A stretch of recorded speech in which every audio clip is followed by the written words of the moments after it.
Oil palm ఇటీవలి కాలంలో విస్తీర్ణం పెంచుకుంటున్న నూనె గింజల తోట పంట. ఆయిల్ పామ్ తోటలు ఆంధ్ర రాష్ట్రంలోని కోస్తా తీర ప్రాంతంలోనూ, తెలంగాణలోని ఉమ్మడి ఖమ్మం జిల్లాలో ఎక్కువగా ఉన్నాయి. ఆయిల్ పామ్ తోటల నుంచి మంచి యాజమాన్యం ద్వారా ఎకరాకు 15 నుంచి 16 టన్నుల అధిక దిగుబడి పొందే అవకాశం ఉంటుంది.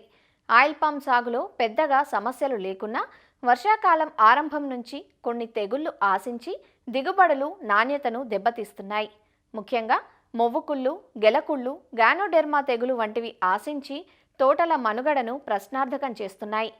ఆయిల్ పామ్ తోటల్లో తెగుళ్ల నివారణకు చేపట్టాల్సిన సస్యరక్షణ చర్యల గురించి తెలియజేస్తున్నారు వైఎస్ఆర్ ఉద్యాన విశ్వవిద్యాలయం పార్వతీపురం ఉద్యాన కళాశాల సహాయ అధ్యాపకురాలు డాక్టర్ ఝాన్సీ రాణి. ఆయిల్ పామ్‌లో మనకి ఎక్కువగా ముఖ్యమైన తెగుళ్ళు చూసుకున్నట్లయితే కాండం తడి తెగులు, మొవ్వకుళ్ళు తెగులు, గెలకుళ్ళు తెగులు, కాండం మొదలు కుళ్ళు తెగులు ఇవి ఎక్కువగా ముఖ్యమైనవి. వీటి నుంచి ఎక్కువగా రైతులు నష్టపోతూ ఉన్నారు.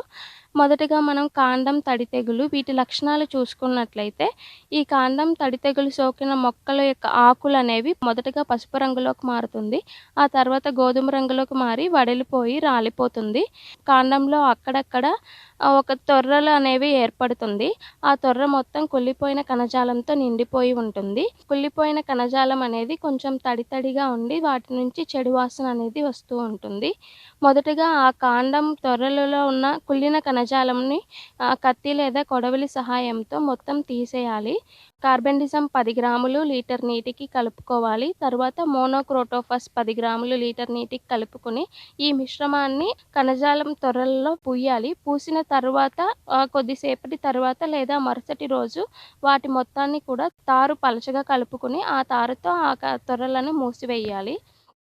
తర్వాత తెగుళ్ళు వచ్చి కాండం మొదలు తెగుళ్ళు. దీన్నే గ్యానోడర్మా తెగుళ్ళు అని కూడా అంటారు. ఇది మొదటగా మొక్క యొక్క వేరు భాగాన్ని ఆశించి వేళ్ళు మొత్తం కుళ్ళిపోయి నల్లగా మారి పొడిలాగా మారిపోతుంది. ఆ తర్వాత మొదలు భాగం మొత్తం కూడా కుళ్ళిపోయి వాటి నుంచి బూదురు రంగు జిగట పదార్థం అనేది విడుదల చేస్తూ ఉంటది. ఆ కాండం లోపల మొత్తం కణజాలం అంతా కూడా కుళ్ళిపోయి ఉంటుంది. తెగుళ్ళు ఆశించిన మొక్కల యొక్క ఆకులు మొత్తం కూడా పసుపు రంగులో మారి రాలిపోతుంది. తీవ్రంగా ఉన్న దశల్లో మొదళ్ళ భాగంలో పుట్టగొడుగులనేవి చూస్తాము. ఇవి ఎరుపు రంగులో ఉంటాయి.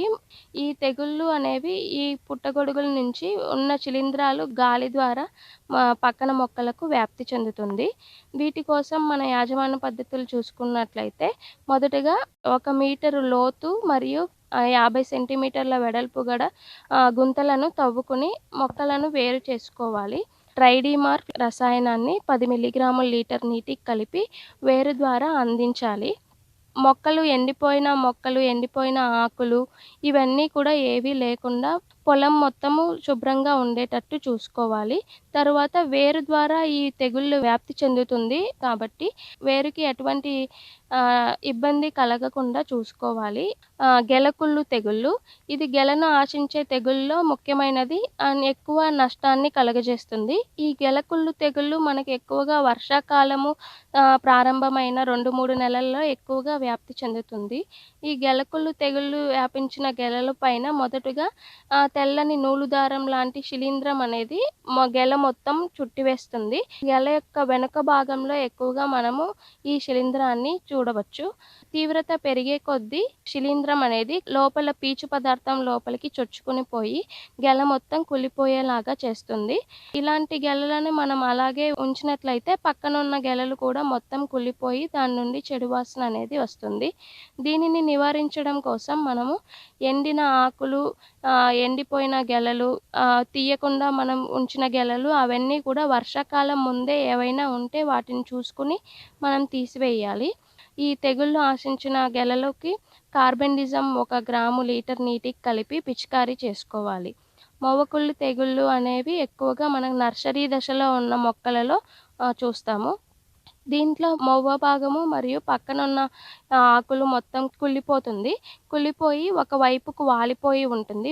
ఈజీగా దాన్ని ఊడదీసేయొచ్చు. తరువాత ఆ పక్కనున్న ఆకులు కూడా పసుపు రంగులోకి మారి గిడసబారిపోయి ఉంటుంది. ఆ మొవ్వ భాగం మొత్తం కూడా తీసేసి తల భాగం మొత్తం తడిచేలాగా కార్బెండిజమ్ 1 గ్రాము లీటర్ నీటికి కలుపుకొని పిచికారీ చేసుకోవాలి.